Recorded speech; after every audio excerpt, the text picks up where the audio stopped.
আসসালামু আলাইকুম। জি বলেন। আপনি জানেন বাংলাদেশে আদমশুমারি শুরু হয়েছে, তো আপনার পরিবারের সদস্য সংখ্যা কয়জন সেটা আমরা গণনা করতে এসেছি। জি বলেন। জি, আপনার নামটা? দিনমজুর। না, মানে আপনার পেশা না, আপনার নাম। আমার নামই দিনমজুর। আপনি কি বিবাহিত?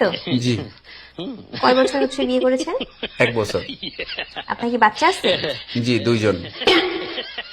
মানে আমি 2 বিয়ে করেছি। ও আচ্ছা। আপনার স্ত্রীর নাম? ছোট জন না বড় জন? বড়জন? কেয়ামত। কিয়ামত। আর ছোটজন? তুফান। ও তুফান। আপনার সন্তানের নাম? ছোট জনেরটা না বড় জনেরটা? কিয়ামত জনেরটা? ঝড়। ঝড়। আর তুফানেরটা? সিডর। সিডর। জি, আপনার মূল্যবান সময় দেওয়ার জন্য আপনাকে ধন্যবাদ। আর লাগবে না? না না না, আর কিছু লাগবে না। আর কিছু লাগলে নিয়ে যান। না না, তাহলে ভিতরে এসে চা খেয়ে যান। এখানে বেশি থাকলে সমস্যা আছে। না না না, আর কিছুই লাগবে না। আপনাকে অসংখ্য ধন্যবাদ, ভালো থাকবেন।